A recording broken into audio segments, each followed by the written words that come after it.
Hello friends, welcome back to our channel unbelievable world में। अगर आपने अभी तक हमारे चैनल को सब्सक्राइब नहीं किया तो कर दीजिए और बेल आइकन को प्रेस कर दीजिए, जिससे आपको हमारी वीडियो का नोटिफिकेशन सबसे पहले आपको मिले। आज का टॉपिक है भारत के 5 अनसुलझे रहस्य। आज तक इसका रहस्य बंद है। भारत के पहला रहस्य से भरे मंदिर। ऐसे कई मंदिर है जहाँ तहखाने में लाखों टन खजाना दबा हुआ है। केरल के श्री पद्मनाभम मंदिर के 7 तहखानों में लाखों टन सोना दबा हुआ है। उसके 6 तहखानों में से करीब 1 लाख करोड़ का खजाना तो निकाल लिया गया है। लेकिन 7वें तहखाने को खोलने पर राज परिवार ने सुप्रीम कोर्ट से आदेश लेकर रोक लगा रखी है। आखिर ऐसा क्या है उस तहखाने में कि जिसे खोलने से वहां तबाही आने की आशंका जाहिर की जा रही है। कहते हैं उस तहखाने का दरवाजा किसी विशेष मंत्र से बंद है और वो मंत्र से खुलेगा। वृंदावन का एक मंदिर अपने आप ही खुलता और बंद हो जाता है। कहते हैं कि निधिवन परिसर में स्थापित रंग महल में भगवान श्री कृष्ण रात में शयन करते हैं। रंग महल में आज भी प्रसाद के तौर पर माखन मिश्री रोजाना रखा जाता है। सोने के लिए पलंग भी लगाया जाता है। सुबह जब आप इन बिस्तरों को देखें तो साफ पता चलेगा कि रात में यहाँ जरूर कोई सोया था और प्रसाद भी ग्रहण कर चुका है। इतना ही नहीं, अंधेरा होता है इस मंदिर के दरवाजे अपने आप बंद हो जाते हैं। इसलिए मंदिर के पुजारी अंधेरा होने से पहले ही मंदिर में पलंग और प्रसाद की व्यवस्था कर देते हैं। मान्यता के अनुसार यहाँ रात के समय कोई नहीं रहता, इंसान छोड़िए पशु पक्षी भी नहीं। ऐसा वर्षों से लोग देखते आए हैं। लेकिन रहस्य के पीछे का सच धार्मिक मान्यताओं के सामने छुप गया है। यहाँ के लोगों का मानना है कि अगर कोई व्यक्ति इस परिसर में रात में रुक जाता है, वे तमाम सांसारिक बंधनों से मुक्त होकर मुक्ति को प्राप्त हो जाता है। दूसरा रहस्य, अश्वत्थामा। महाभारत के अश्वत्थामा याद है आपको? कहा जाता है कि अश्वत्थामा का वजूद आज भी है। दरअसल पौराणिक मान्यताओं के अनुसार अपने पिता की बदला लेने के लिए अश्वत्थामा को उनकी एक चूक भारी पड़ी और भगवान श्री कृष्ण ने उन्हें युगों युगों तक भटकने का श्राप दे दिया। ऐसा कहा जाता है कि पिछले लगभग 5000 वर्षों से अश्वत्थामा भटक रहे हैं। मध्य प्रदेश के बुरहानपुर शहर से 20 किलोमीटर दूर अमीरगढ़ का किला है। कहा जाता है कि इस किले में स्थित शिव मंदिर में अश्वत्थामा आज भी पूजा करने आते हैं। स्थानीय निवासी अश्वत्थामा से जुड़ी कई कहानियां सुनाते हैं। वे बताते हैं कि अश्वत्थामा को जिसने भी देखा उसकी मानसिक स्थिति हमेशा के लिए खराब हो गई। इसके अलावा कहा जाता है कि अश्वत्थामा पूजा से पहले किले में स्थित तालाब में नहाते ही है। बुरहान के अलावा मध्य प्रदेश का जबलपुर शहर के गौरी घाट नर्मदा नदी के किनारे भी अश्वत्थामा के भटकने का उल्लेख मिलता है।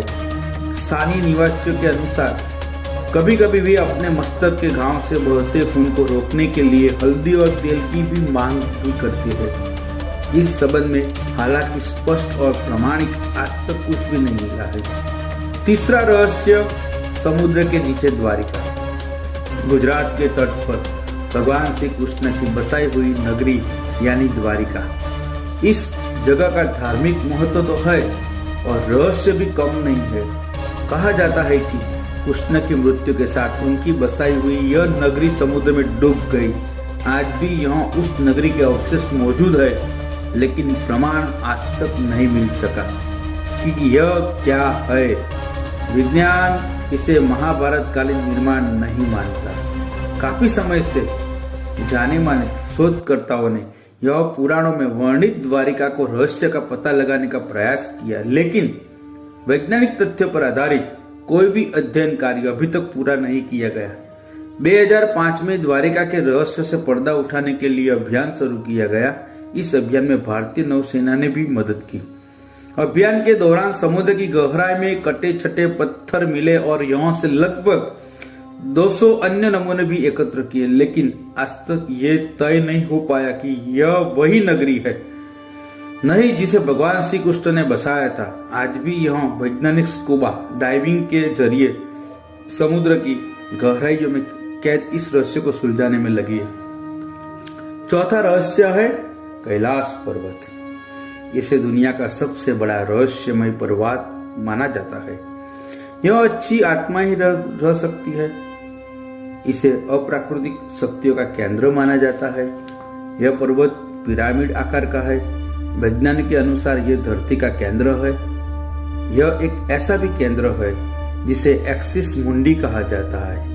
एक्सिस मुंडी अर्थात दुनिया की नाभि या आकाशीय ध्रुव और भौगोलिक ध्रुव का केंद्र।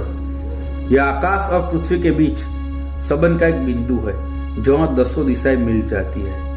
रशिया के वैज्ञानिकों अनुसार एक्सिस मुंडी वह स्थान है जहाँ अलौकिक शक्ति का प्रवाह होता है और आप इन शक्तियों के साथ संपर्क कर सकते हैं। कैलाश पर्वत की संरचना कंपास के 4 टिक बिंदुओं के समान है और एकांत स्थान पर स्थित है जहाँ कोई भी बड़ा पर्वत नहीं है।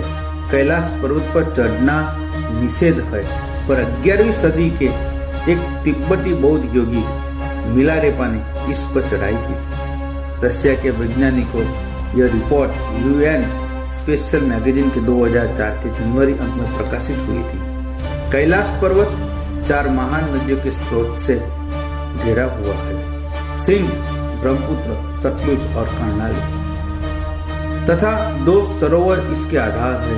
पहला मानसरोवर जो दुनिया की शुद्ध पानी के उच्चतम झीलों में से एक है और जिसका आकार सूर्य के समान है, और दूसरा राक्षस झील जो दुनिया की खारे पानी के उच्चतम झीलों में से एक है और जिसका आकार चंद्र के समान है। ये दोनों झील सौर और चंद्र बल को प्रदर्शित करती है, जिसका संबंध सकारात्मक और नकारात्मक ऊर्जा से है। जब दक्षिण से देखते हैं तो एक स्वस्तिक चिन्ह वास्तव में देखा जा सकता है। कैलाश पर्वत और उसके आसपास के वातावरण अध्ययन कर चुके रशिया के वैज्ञानिकों ने जब तिब्बत के मंदिरों में धर्मगुरु से मुलाकात की तो उन्होंने बताया कि कैलाश पर्वत के चारों ओर एक अलौकिक शक्ति का प्रवाह है, जिसमें तपस्वी आज भी आध्यात्मिक गुरुओं के साथ टेलीपैथिक संपर्क करते हैं। ये पर्वत मानव निर्मित एक विशालकाय पिरामिड है जो 100 छोटे पिरामिडों का केंद्र है। रामायण में भी इसका पिरामिड होने का उल्लेख मिलता है। यति यानी हिम मानव को देखे जाने की चर्चाएं होती रहती है। इनका वास हिमालय में होता है। लोगों का कहना है कि हिमालय पर यति के साथ भूत और योगियों का देखा गया है जो लोगों को मारकर खा जाते हैं। और 5वां रहस्य सोन भंडार गुफा। बिहार के राजगीर में छुपा है मौर्य शासक बिंबिसार का अमूल्य स्वर्ण भंडार। बिहार का एक छोटा सा शहर राजगीर जो कि नालंदा जिले में स्थित है, कई मायनों में महत्वपूर्ण माना जाता है। ये शहर प्राचीन समय में मगध की राजधानी थी। यहाँ पर भगवान बुद्ध ने मगध के सम्राट बिंबिसार को धर्मोपदेश किया था। ये शहर बुद्ध से जुड़े स्मारकों के लिए विशेष रूप से माना जाता है। इस राजगीर में है सोना भंडार गुफा। इस गुफा के बारे में कहा जाता है कि इसमें बेशक कीमती खजाना छुपा है जिसे कि आज तक कोई नहीं खोज पाया है। ये खजाना मौर्य शासक बिंबिसार का बताया जाता है। हालांकि कुछ लोग इसे पूर्व मगध सम्राट जरासंध का भी बताते हैं। थैंक्स।